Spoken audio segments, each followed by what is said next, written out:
Well, here we are, launch day. Le Mans Ultimate is out. Well, it's out in early access. So I thought I'd do a really quick video to do my honest first impression reaction to it.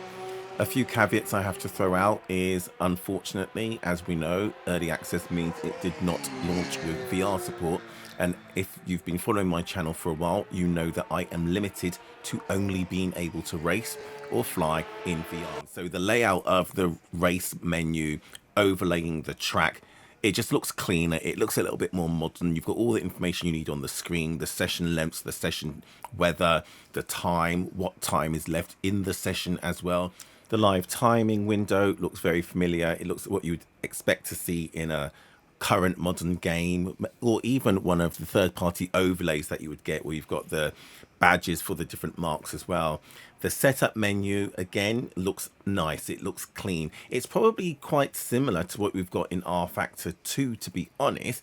It's just that aesthetic of the opaque overlay, those nice retro colors, and the background of the track just make it look a little bit more modern. So getting on track, the things that I was hesitant about, and I wanted to really temper my expectations when Le Mans Ultimate was launching, was I wanted to be in a position where I loaded into the game, got into the car, got into the track, and thought this is night and day different to R Factor 2. However, straight away, that marshal or that engineer marshalling us out of the garage looks the same as R Factor 2. This pit area at Sebring, whilst we probably have a different exit and a different configuration of the pit lane in this version of Sebring in Le Mans Ultimate, it's not really too different to what we see when we pull out of the garages in R Factor 2, is it? So visually, graphically, I wanted to see a night and day difference, a generational shift in quality. And whilst it looks good, so in the car, even in that theater mode, I could tell the definition on the wheel, the detail is amazing, it is brilliant. But I really want to see what it's like when they launch the VR build, and I can see what it looks like with that 3D depth and that 3D relief on the wheel and the gloves.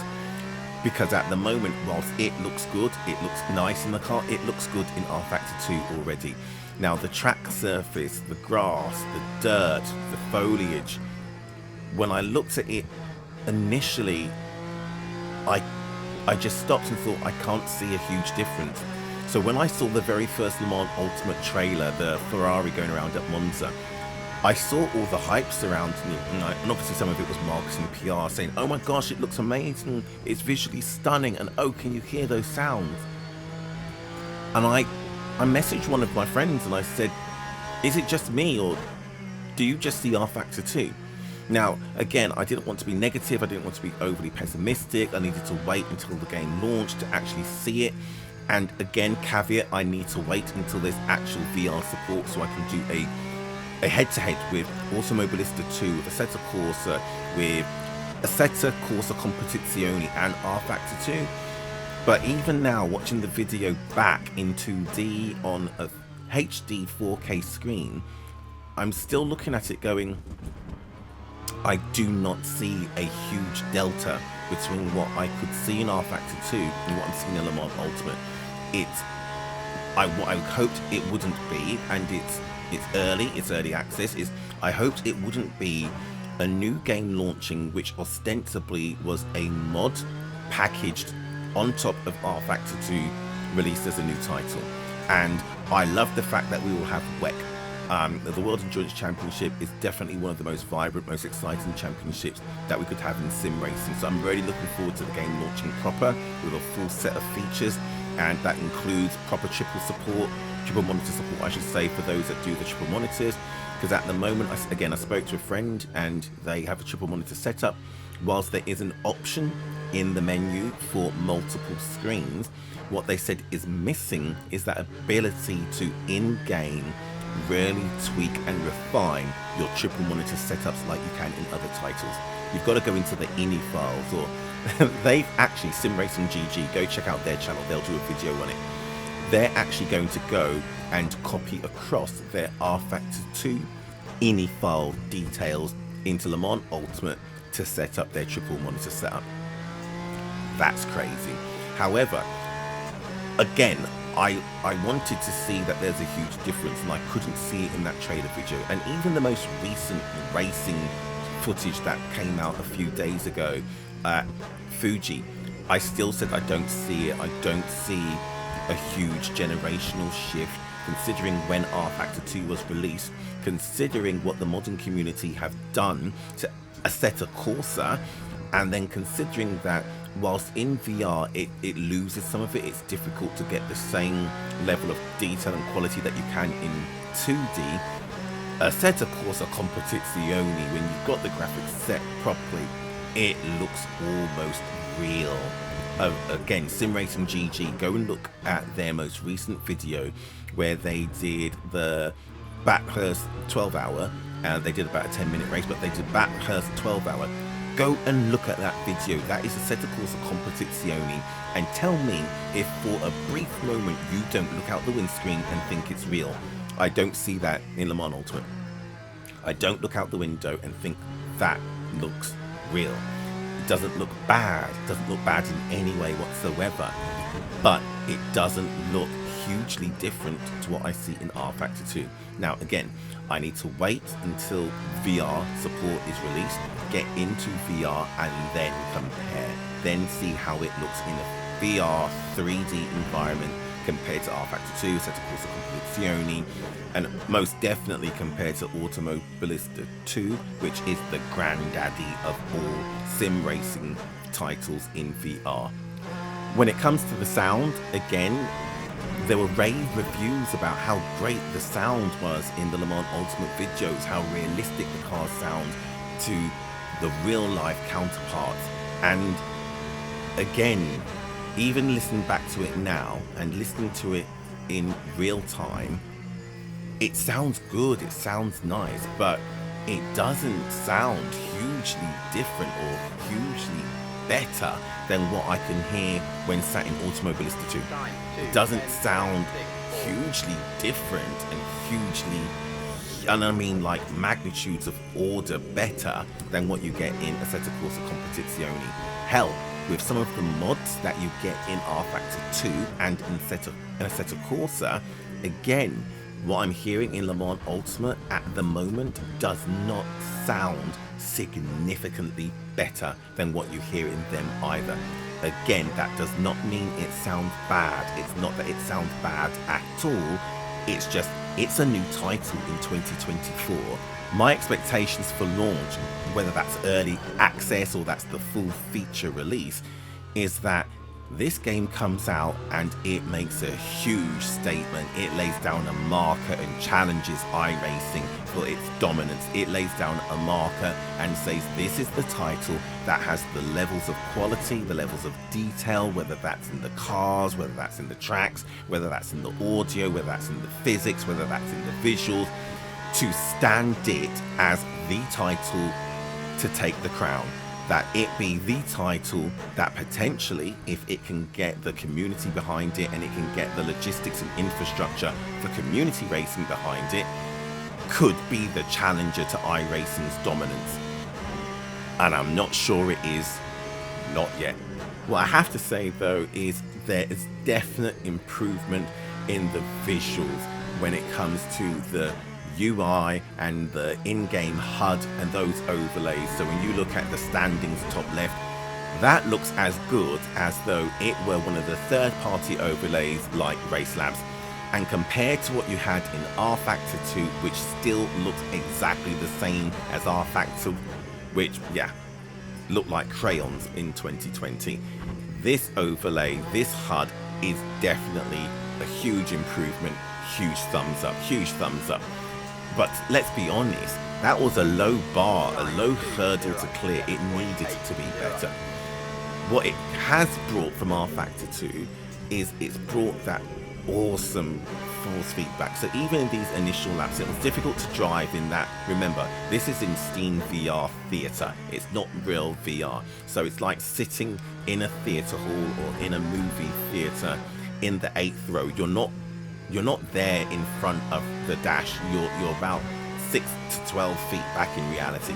So the lap was difficult to drive. However, The fidelity of the force feedback is exactly what you expect from Studio 397. It's exactly what you have in R-Factor 2. You can feel the topography of the road, you can feel every undulation, you can feel as you go across the paving slabs on this circuit, you can feel as you go into the braking zone or you turn into a car and a corner of the car is loaded up. So here, front left, feels like there's weight on the front left, and that's why I was searching for an Automobilista 2.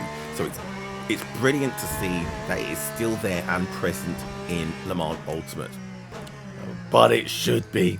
That's a bare minimum. If Studio 397 were going to bring anything from R-Factor 2 into this title, it needed to be that. That is what they stand head and shoulders above any other title with force feedback. So overall, I would have to say that whilst I was disappointed it wasn't coming with VR support at launch, but hey, Assetto Corsa Competizione did the same thing, and I sat on the sidelines and waited my turn as everyone else enjoyed themselves, and then dove in with both feet when it finally came out. I will do the same with Le Mans Ultimate. I will wait, and then once it's got the VR support, I will do a proper review of how that game, this game I should say, how this game compares to Assetto Corsa Competizione, Assetto Corsa R-Factor 2, and of course Automobilista 2. So overall, audio is fine, it's good, it's nice, it just doesn't blow me away compared to those other titles. Graphics, fidelity, it's good, it's okay. But so was R-Factor 2. Well, no, that's a lie. R-Factor 2 looks a little bit dated at times. So it's good, it's okay, but it's not night and day different to R-Factor 2. I have to wait and see once they get a few more iterations of this build out, once they get to a version where they've got more of the features that they wanted to launch with, and see how it looks. This looks nice, this looks good. So that lighting effect, it's nice, but it doesn't compare to Automobilista 2, and Automobilista 2 sets the standard, and this is a newer game than Automobilista 2, so I would have hoped that it would have come and it would have challenged Automobilista 2 on the visual stakes. Let's see what it does when it has VR support. Force feedback, check. Improvements on the UI and overlays, check. Improvements on the graphics in the menus and that UI, check. Sound, okay. It looks like it could be a game that if Studio 397 get the time and get the resources, and that's financial resources, to develop the game into what they wanted it to be at launch, then I have optimism that this can be a great game. I have optimism that I will definitely be playing Le Mans Ultimate and not R-Factor 2 for any WEC races if they can deliver on what they promised. So this most definitely is not a negative review. This most definitely is not a negative reaction. I wasn't abjectly disappointed when I got in. I didn't think, oh my god, this is trash. I got in and I went, this is familiar. And it's that, this is familiar. So it has got some nice tweaks, it's got some nice improvements, but it still, for me, feels a little too close to. This looks like what you could do with the modding community, applying the same finesse that the Assetto Corsa community did for Assetto Corsa to R-Factor 2. It reminds me a little of earlier back in, what was it, the 2000s, when I won't name it, but when a new game launched based on R-Factor 2, and it wasn't really a new game, it was just a mod packaged as a new game. It was literally R-Factor 2, one series, that one mod packaged as a new game. And I do not want Le Mans Ultimate to turn out to be R-Factor 2 with a WEC mod packaged as a new game. So I don't think that's what it's going to be, considering, let's be honest, motorsport games probably pushed them to release this, right? They probably needed the financial bump, right? I'm quite sure that Studio 397 would never have wanted to release without triple monitor support that you could adjust in detail in-game. I'm sure they wouldn't have wanted to launch without VR support, although no game seems to like launching with VR support. And I'm just sure they wouldn't have wanted to launch in early access, right? but they have.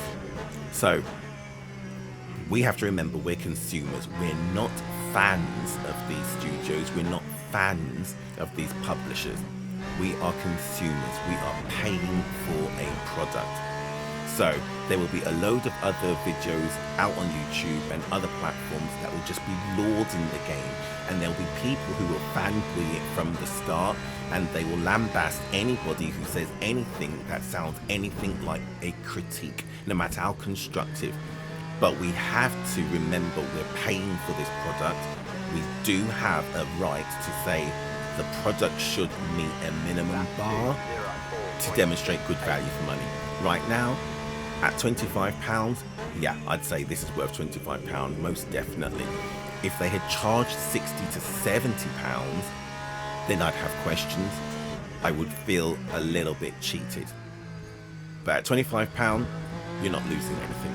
And if they can get to that full-fledged, this is what we wanted to launch with version in the next 4 to 6 to 8 weeks, brilliant, I can wait. If they can get VR support in within that timeline as well, then I will spend a lot of time dialing in setups, force feedback, and getting to a point where I go, yeah, do you know what? I can really compare what this feels like, what this sounds like, what this drives like, what this looks like compared to the other titles.